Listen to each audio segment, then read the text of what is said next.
Hello मित्रांनो, चला आता जाणून घेऊया आपण कशासाठी जन्माला आलो आहे, आपल्या जन्माचे कारण काय आहे.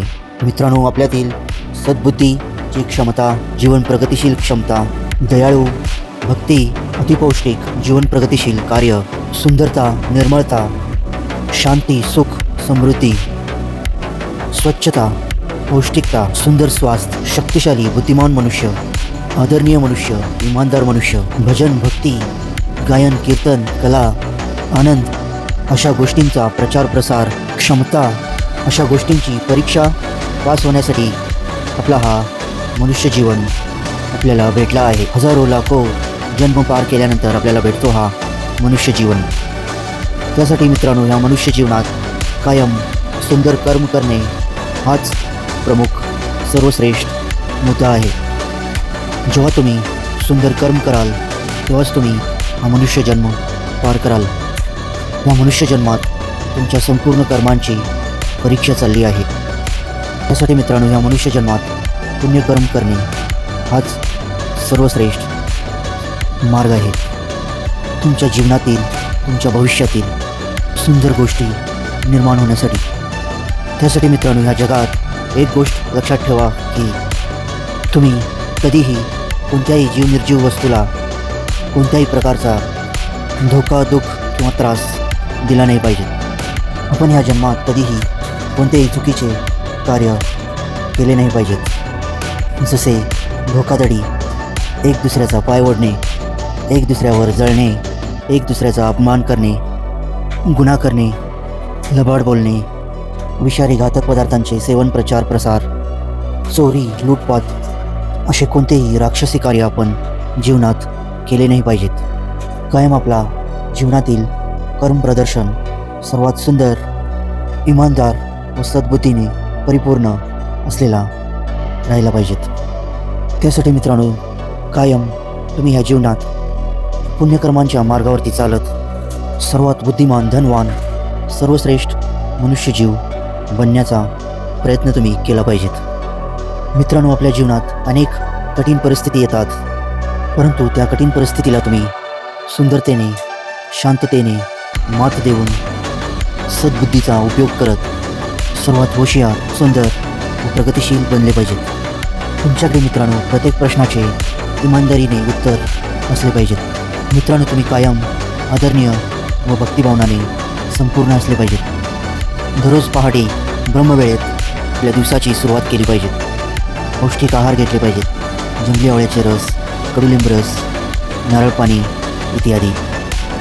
खाली पोटी व्यायाम, योगा, धावपळ केले पाहिजेत. सूर्यदेव उगतात, सूर्यदेवाला निर्मळ जल अर्पण करून सूर्यनमस्कार केले पाहिजेत. सर्व जीवांची रक्षा व सर्वांना मदत केली पाहिजे व जीवन प्रगतिशील कार्य संपूर्णपणे यशस्वी बनवले पाहिजेत. तुमच्या सद्बुद्धीचा मोठा उपयोग ह्या जगाला झाला पाहिजे. मित्रांनो, तेव्हाच तुम्ही हा मनुष्य जीवन पार करून तुमचा पुढच्या आणखीन सुंदर जन्मात पदार्पण होतो. पुढच्या सुंदर आयामात तुमचा पदार्पण होतो. देवांची भक्ती, पूजापाठ, भजन, कीर्तन, गायन, सद्बुद्धीचा सदुपयोग व आदरणीय तुम्ही असले पाहिजेत. तुमचे सुंदर जीवन प्रगतिशील प्रदर्शन भावना पाहून दुसरा जीव आनंदाने सुंदर मार्गांची प्रगती केली पाहिजेत. सुख, समृद्धी व ऐश्वर्याचा जन्म सर्वत्र झाला पाहिजेत. मित्रांनो, तुमचे आजचे कर्म कर्तव्य ठरवतात तुमचा उद्याचा दिवस. मित्रांनो, जेव्हा तुम्ही छान कर्म कराल तेव्हाच तुमचे भविष्य सर्वात मोठ्या धनवान मार्गावर प्रवेश होतो. तुम्ही सर्वात मोठे अरबपती, सर्वात महान, आनंदित, सुखी मनुष्य बनू शकता. त्यासाठी मित्रांनो, हे मनुष्य जीवन तुमची परीक्षा पाहण्यासाठी तुम्हाला दिलेले आहे. तुमची वागणूक, तुमचे कर्मकार्य, तुमच्यातील असलेली सद्बुद्धीची क्षमता, अशा गोष्टींचा प्रसार तुमच्याकडून पाहण्यासाठी हा मनुष्य जीवन तुम्हाला भेटलेला आहे. ह्या मनुष्य जन्मात तुम्ही कायम सुंदर कर्मच केले पाहिजेत. हे मनुष्य जन्म मित्रांनो असे आहे की ह्या मनुष्य जन्मात मित्रांनो तुम्हाला स्वर्गही भेटू शकते व नरकही भेटू शकते. त्यासाठी तुम्हीच ठरवायचे आहे की तुम्हाला कोणत्या मार्गी चालायचे आहे. सृष्टी निर्माता देवाने सर्वांना दिलेले आहे मेंदू. त्याचा उपयोग कशा प्रकारे करायचा ते तुम्हीच ठरवायचे आहे. त्यासाठी मित्रांनो असे म्हटले जाते की तुमचे जीवन तुमच्याच हाती असते. त्यासाठी मित्रांनो कोणतीही कठीण परिस्थिती असू दे, आपण मोठ्या सद्बुद्धीने, इमानदारीने, सुंदरतेने त्या गोष्टीचे मार्ग शोधले पाहिजेत. सर्व जीवांची रक्षा करत, सर्वांना मदत करत, संपूर्ण सृष्टीची प्रगती करत आपण हे मनुष्य जीवन जगले पाहिजेत. कोणत्याही जीवाची धोकाधडी न करता कायम आपण सुंदर बनवण्याचे प्रयत्न केले पाहिजेत. मित्रांनो तुमचे सुंदर प्रयत्न हेच ईश्वरी मार्ग आहे.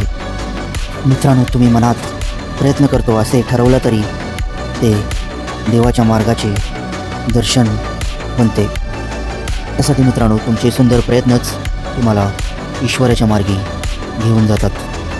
त्यासाठी कायम प्रयत्न करणे की तुम्ही एक सुंदर मनुष्य बनू शकता.